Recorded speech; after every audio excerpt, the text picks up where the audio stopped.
For the first time ever, and who knows how long I've been doing this for you guys, I'm going to switch gears just a little bit. I'm mostly going to be talking about one particular promotion at this point. I'm talking about Japanese wrestling promotion, Dragon Gate. All of that will be discussed and reviewed on Deleted WrestleZone.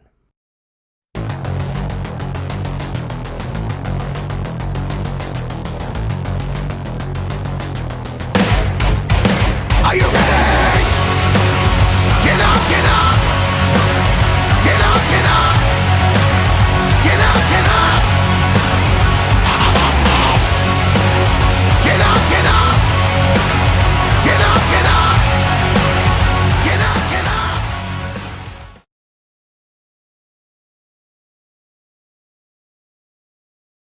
Welcome everybody to Deleted WrestleZone, all things pro wrestling from AEW, NXT, New Japan Pro Wrestling, Impact Wrestling, the National Wrestling Alliance, promotions, wrestlers, championships, the whole enchilada. I am your host, Jay, right here. Now, some of you probably wondering, what the hell is Dragon Gate? It's a Japanese promotion based out of Kobe. This is a very unique promotion that some of you know. Now, those who are new to this channel, you probably ask yourself, I never heard of this promotion. Well, here in Deleted WrestleZone, I'm going to give you guys a little reason why I do this. Not a lot of promotions are been well known throughout many wrestling fans if you love wrestling. Now, it doesn't matter which promotions you watch, if coming from Japan. Either it's in New Japan, Pro Wrestling, All Japan. But Dragon Gate is a unique promotion that I never expected so much when I started watching. So basically, there's a lot of things about this. So Deleted WrestleZone is all about talking about other promotions you may or may not have heard of. You know about AEW, you know about WWE, Impact Wrestling, NWA, Ring of Honor. Those are like the well-known. And in Japanese, the only promotion either you know or don't know is in fact all Dragon Gate, like New Japan. But there's others you may have heard of, like All Japan Pro Wrestling Noah, DDT Pro Wrestling. But however, Dragon Gate is one of those promotions that is different and unique in its own way. Now, this promotion was originally known as Tori Uman. Basically, it was a promotion slash a wrestling academy started by wrestling legend Ultimo Dragon. If you guys are familiarized with Ultimo Dragon, he was a big star with WCW for a long time. He was one of the best cruiserweights in that time. But ever since then, he started two different wrestling academies with the name Tori Oman. One in Mexico, which he opened in 1997, and the other in Japan, which he's opened in 1999. He mostly had very well-known wrestlers. One of them you may know is AEW star, and of course one of the top guys of OWE, which is Oriental Wrestling Entertainment, Shima. So Shima was amongst the first of his class to study that. Now, in July 4th of 2004, Ultimo Dragon made the decision to leave and take trademark name with them, but however, Toriumon decided to rename themselves and restructure themselves as Dragon Gate.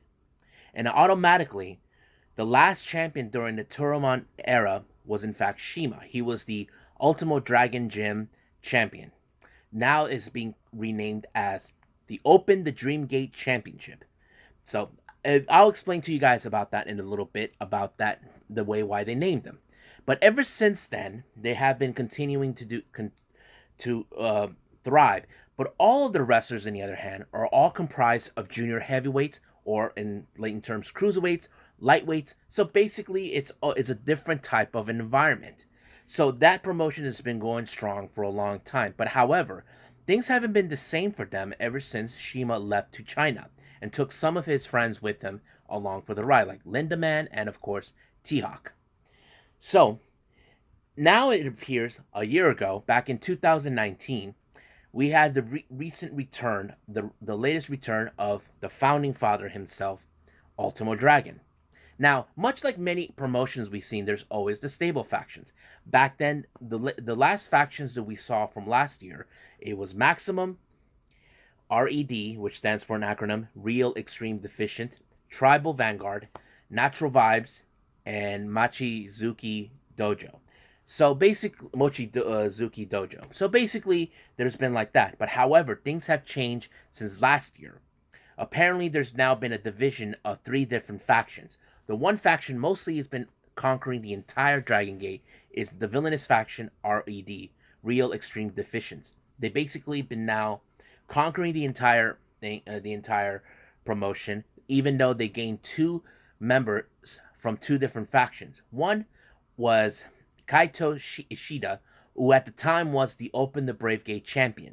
Now Ishida was upset that his leaders, Doi and Yoshino, dragged him into a war that doesn't concern him since RAD attacked Ultimo Dragon and Kanda. So basically, he was angry for that. So he defected from Maximum to RAD. But he wasn't the only one. There was also BB Hulk. He was angry with the fact that Yamato was his Yamato. He's in fact was declared the leader of Tribal Vanguard. So basically, he was upset and he took the offer from Eita to join. Now there's a division of three factions. There is RED, there's Toruun Generation. These are wrestlers who were under the direction of Ultimo Dragon prior before leaving the promotion, and then there's Dragon Gate Generation, which is wrestlers who came after. So now is the dominance. All the respected factions were disbanded because of disbanded for the time being until this. Now they're calling this the Generational War. So basically, you got three different factions fighting who will take control. Now, if you're interested to find out about Dragon Gate, there is you can still watch it. They have like a network for themselves, just like any other. I'm trying to find it right now so you guys can see that. Because the thing is, much like you can subscribe to it and all of that. Let's see.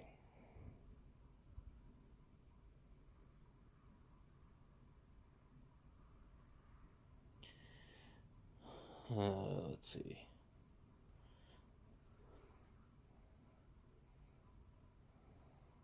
Okay, so you can go to dragongate.live, which is their primary network where you can see some older videos. If you guys must know, Dragon Gate did expand it to other territorials here in the U.S. It was known as Dragon Gate USA. If you guys must know about Dragon Gate, they did have wrestlers like Pac, better known as Neville, in that promotion. Ever since Neville was there before going to WWE and all of that stuff. Now let's see, getting close to.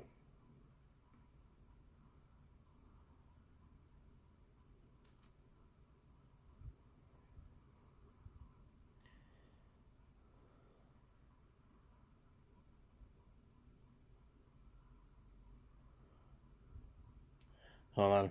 Basically, the cost is like this. I don't know if it's what's the cost. Okay, here it is. So Dragon Gate is about costs about 1,500 1,500 yen. I don't. Let me look it up. How much is that in American dollars?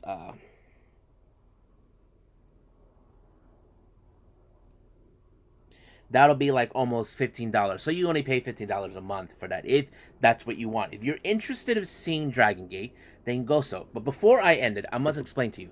Much like I said that this promotion is a junior heavyweight promotion, they don't have like the weight class types unless they do. Now, however, their championships is very unique. There is four different championships that they have. Let's start with the top one. There's Open the Dream Gate Championship. That is mostly the top championship.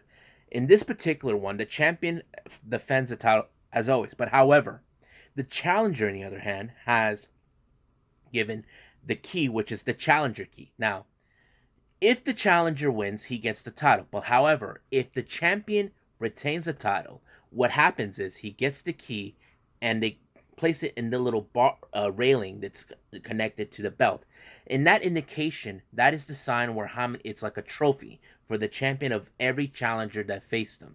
Now, what happens if the champion had about 10 keys that he obtained and the 11th challenger shows up and beats him? Well, they take those keys off and challenger starts over again. It's like a lifeless cycle. So that is like one of the top championships in the promotion. Now, the next championship is a little different. This one has sort of a weight class. I'm not sure yet. I just saw this on the recent pay per view.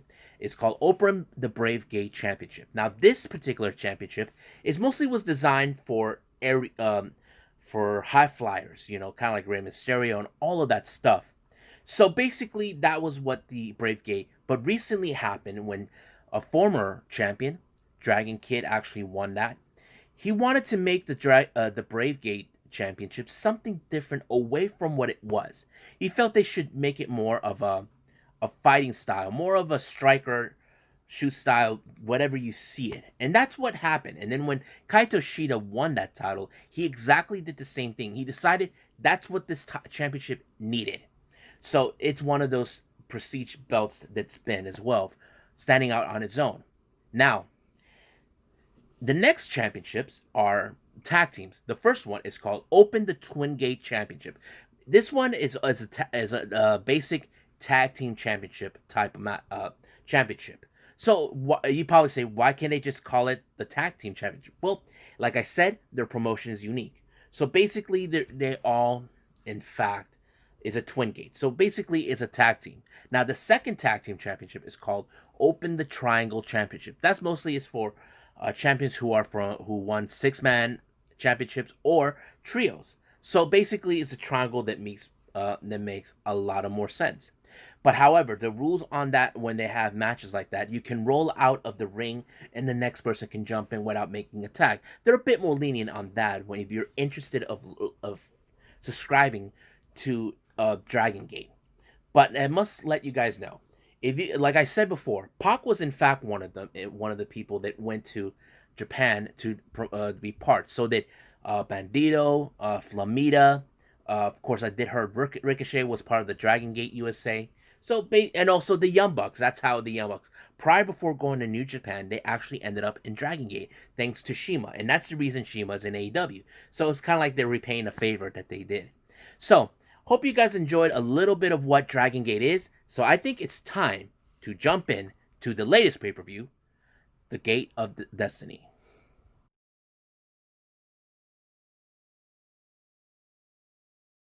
Okay, so let's talk about Dragon Gate's latest pay-per-view, The Gate of Destiny. So this is one of their annual events that they do. So if you guys must know, all their pay-per-views has the word gate into it. Don't ask me why. It's the same thing that Ring of Honor does.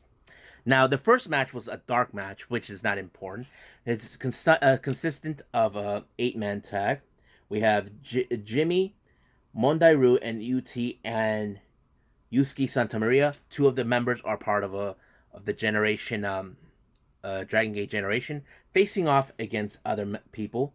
Ho Ho Lun, K-Ness, Konomama Ishikawa, and Shashiko Hoko Boy. Some of these guys are part of the Tori-Rune generation. So it was a short match, less than 5 minutes. So if you must know who won, is in fact the first team I mentioned: Jimmy, Mondai, UT, and Yusuke Santamaria. So it was a real interesting match. However, if you guys must know, Yusuke Santamaria is in fact an exotico. Basically, he's a guy dressed like a woman. Yeah, and don't ask me if he's gay because he just kissed one of the guys. So don't ask me that. I don't want to know. Now, before the start of the show, they actually had a contract signing between the champion Eita, who won the Dreamgate Championship back in August against Nodokai Doi, and his challenger is none other than a member of the Dragon Gate generation, KC. Now, KC, on the other hand, has already been in many opportunities to obtain that championship, but no such luck. But this time it will be the 4th time, and now he's main eventing. And of course, they did sign.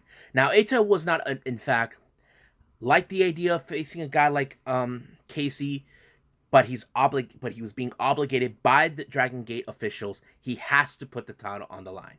Now, Eita, on the other hand, is the leader of RED, Real Extreme Deficients. Something happened with the group. One of their teams, in fact, were the Open the Dreamgate Triangle Champions, they had to vacate the title due to the fact that one of their members, Diamante, actually, no, not Diamante from AEW. I'm talking about a different type. He's a luchador himself. He, on the other hand, injured his elbow, and it cost him to miss out, and he probably is going to be out of action for who knows how long. But when the other members, Yoshida and Kazma, came out with the belts, they did state that they are going to have the booking of having their regular trios match. However, Eita refused to give out who is the third mystery partner that will be teaming up with Yoshida and Kazma. So he kept it close to the vest, but he put the officials in a hard place, saying that he will not reveal the identity of the third man but he said if they continue to bother, then all the matches that RED are involved will be canceled.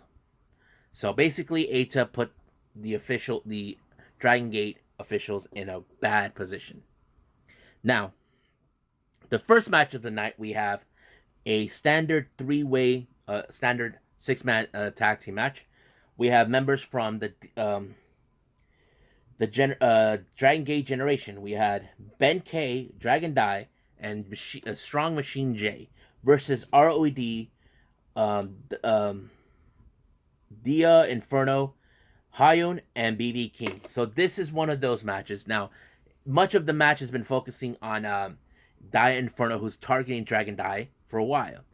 But however, much of the teamwork has been work for Dragon Gate on this one. Now, as you must know, Ben K was a former member of RAD until they excluded him out because he was one time a member of a faction called Maximum, along with a few others. And now that he's no longer there, he, on the other hand, went on his own, but he sided with the Dragon Gate generation, and he redefined himself. But the match was great. It allowed for Dragon Die to, in fact, pick up the victory, but however, the other members were not too happy with the whole match.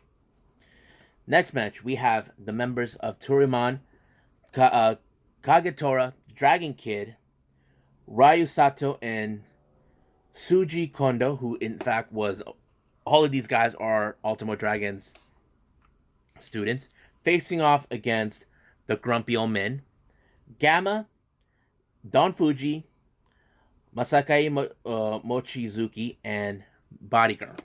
So this is like a battle of generational types. You know, you got most of the guys from the second team are in fact in their 50s. Yes, in their 50s. But it was a great match to see. But however, Dragon Kid, he is a very interesting character. Basically, they call him the modern day Peter Pan because he doesn't age. So that's what I remember about it. But it was a good match to see. However, Mochizuki was beside himself the way he lost the match to Kagetora. He actually pulled up an amazing victory on this one. So, but apparently the old men are protesting, believing that it wasn't a 3 count. But it was. You know, I saw it. It was a 3 count. Now, the next match is the class of 2020. Wrestlers that are coming out of the dojo. Here they are. Makoka Kituka, Takeo Kamea, and Kento Kuben versus the members of Tori Rune, Yoshido Kanda, and Masato Yoshino, out teaming again with the founding father himself, Ultimo Dragon. But that match was amazing. Some of these newer wrestlers are a lot more different, like you see with the Young Lions. But instead of calling them Young Lions, they don't call them Young Dragons. They just call them Young Boys or Young Dragons, however you want them. But the Kento, on the other hand, he pulled up an amazing win when he pinned Kanda, putting him in a sharpshooter and allowing him. Now, Masato Yoshino, on the other hand, praises these new teams, this team that beating them. So he gave them props that they did a fantastic job, and they said they are the future of Dragon Gate. So that is one of the things he said. But however, while he decided not to he decided to reveal that there was a video message to Ultimo Dragon by someone that Ultimo Dragon knew personally. His name is Taru. He in fact invited him to return to Dragon Gate. However, there was an animosity between him and the officials after Dragon left. But now it appears that he is back because Ultimo Dragon is back himself. So that is going to be very interesting to see. Now the next match is a singles competition, but it was known as a grudge match. This is between the Dragon Gate Generation member leader Yamato versus Kai. Now Kai was a member of Tribal Vanguard, and he sided with Yamato because he always looked up to him. Now, however, Kai betrayed Yamato because he did not. He had it with his crap, and he sided with RAD. So the match was basically a grudge match, but it ended in a disqualification. So basically, this whole feud between them is far, far from over. Now, the next 4 matches are all championships. First match is the Open the Brave Gate Championship with Kensuke Okuda versus the champion Kaito Ishida. Now, this was not a regular match you ever. It's more like, think of it as the younger version of Minoru Suzuki, still in his learning to become a best fighter. But man, it was great. I loved it. But the real question is, who was going to win? Actually, what's his name? Okuda put Ishida in a chokehold and choked him out, and he passed out completely. We have a brand new Open the Brave Gate champion, Benkei, who's been like a brother to Okuda, put the title on him, proud that he finally got a championship. So that means RAD has lost 1 championship. The next match is the Open the Dream Gate Championship between members of Torun Genki Origuchi and Susumu Yokosuka versus Dragon Gate Generation Jason Lee and Kota Minoura. Now, this is a very interesting match because everybody wants to be a champion here. So basically, this wasn't the first time for Susumu to be involved in a tag team championship. But apparently he was involved with Kanda, but it did not work out. So he tried another partner, and they were unsuccessful. But however, Jason Lee was able to bring out the best of himself to allowing to win the match and retain the titles. But however, post-match, they were attacked by RAD members BB, Hulk, and Kai, issuing the challenge that they are now the next challengers. Now, to me, watching this, it was no surprise that that's their goal. Apparently, RAD are trying to obtain every championship as possible. They just lost 1, and they want to gain another. So, that's how it ended. The next one is the Open the Triangle Championship. As you know, RAD told that Diamante was unable, but they have a third mystery partner. It was still unclear. The team they were facing is Team Boku. It comprised of Naruki Doi, Roitsu Shimusu, who was once member of RAD till they kicked him out, and Punch Tominaga. Now, the mystery partner was still unclear, but the biggest shock, it was in fact the one of the members of the class of 2020, Kento Konube. He actually joined RAD. It was the biggest shocker, but however, it did show Kento being one of the tough competitors, and now he feels that it's time for him to shine. But of course, he ended the match putting Shishimu in a sharpshooter this time, allowing himself to win. So basically, not only he shocked the world by being the newest member of RAD, but also now becoming 1/3 of the Open the Triangle Gate champion. So this is a very surprising, shocking moment in the Japanese wrestling world. Now let's get to the main event. It's for the Open the Dream Gate Championship between Dragon Generation KZ versus RAD leader Ita. The match was great. It seems like KZ was doing everything as possible to obtain the title, but however, he's not alone. Ita had his RAD buddies by his side.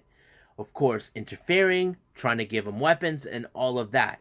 But however, things did not go exactly according to plan for KZ. Apparently, RAD made a big fuss, allowing for Ita to give him the low blow and allowing the pin. But in fact, this is as far RAD is still causing more problems.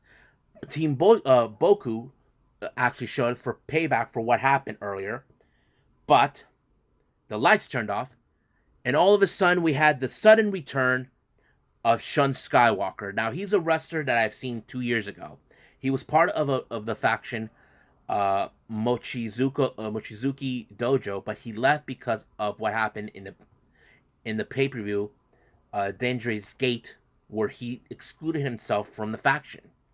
He decided to strike on his own, in which he did, but he left late last year and then on an excursion to Mexico. He did not say goodbye. But this time, Shun Skywalker came out and gave the challenge to Eita, saying, I'm not your next challenger. I am the next champion.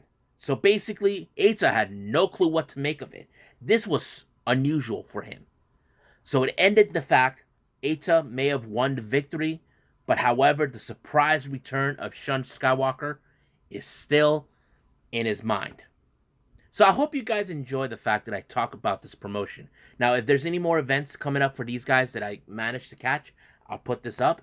And I hope you guys enjoyed. Hope you guys get a chance to subscribe to them. And like I said, it's only 1,500 yen, which is like almost $15. So I think that's about it for now for me. So I must bid all of you guys adieu. So goodbye. Mwah. And have a nice day. Bang.